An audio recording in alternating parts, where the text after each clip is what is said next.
So you can see here with red text, it shows up really well when the background is the white and blue of the sky, but it doesn't show up as well where the pyramid is because the red and the orange of the pyramid make this beautiful part difficult to read. Okay. So I'll stick with the red though, but what I'm going to do is I'm going to move it to where it's to read. So to move the text, it's simple. Just make sure you've got the correct text layer selected. Okay, this is the layers palette, and just make sure you select the text layer. Click the move tool, and then put your mouse on the text and just make sure that you this white four-way arrow, and then click, and then drag, and you should be able to move it to a new location. Okay. I still want to edit the colors or the text further, to simply select the text tool again, highlight the text, and you can click adjust the colors even more. Likewise, if you're not happy with the size, you click and make the font size bigger. And you know what, since I'm here, I'm going to click adjust letter spacing, so that increases the amount of spaces in between the letters. And yeah, I'm pretty happy with that. Okay, so what I'm going to do is I'm just going to click outside, and I'm going to click the move tool again, click the each beautiful layer, make sure I got the right four-way arrow, and click and drag until it's in a nice location. Okay.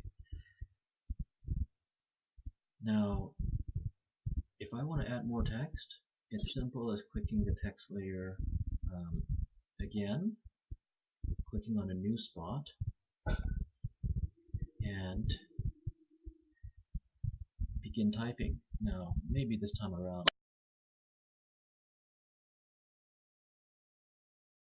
yellow. I'll keep it yellow, and I'll try a different, okay, because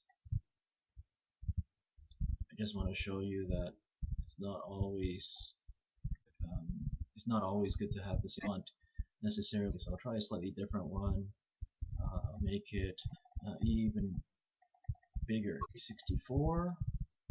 I'll choose a bit yellow, and this time around I'll change this value, and I'll have 000, and I'll just begin typing. Click.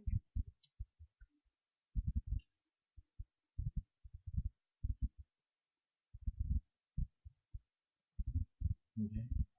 And actually right here, right after March, I'll press enter, and okay, it's going to be March 2015, and then I click outside, and then I put that font bigger. Okay, so with the March, I'm going to click March layer, make sure I get a white four-way arrow, drag it to a spot where it's easy to see, and then I'm going to click the text layer, text tool again, and this time around I just want to show you line spacing. Okay, oops, I have to highlight it first. So highlight, and then click, and you can see that as I add line spacing, March and the 2015 are on separate lines, so I can make them farther apart. Okay, now that's a bit too excessive, but I can maybe leave it at 6, and then I can also space out the individual letters a bit. And there you go, that looks pretty good. Okay, so there you go. Now you'll see that now I've got 3 layers. I've got the original picture, I've got 2 text layers.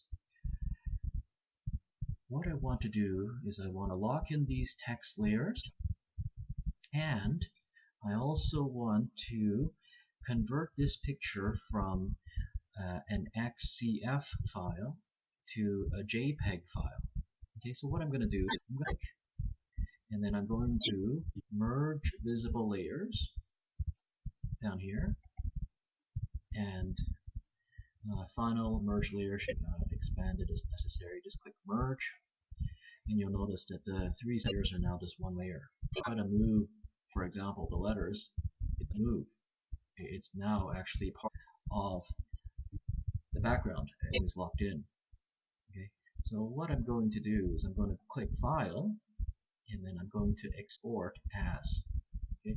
And this lets me export the image to various other file formats as PNG or JPEG. JPEG is it's a universal file format. Any device these days can open up and view a JPEG. Whether it's a cell phone, tablet, computer, Macintosh, or PC, Apple. It doesn't matter. Okay, so when I go export, I get this up, and what I'm going to do is I'm going to click the file type extension, and then I'm going to scroll up and down until I see JPEG image. Okay, and file name, I'm going to just call it, I'm going to change the name a little bit. Okay, same with text, and then you'll notice that the extension JPEG or JPG is added, and then I'm going to click export. And when I click export, it'll ask me to export the image as a JPEG. You get to choose the different qualities and so forth. Okay, 100%, click export, and that will export it.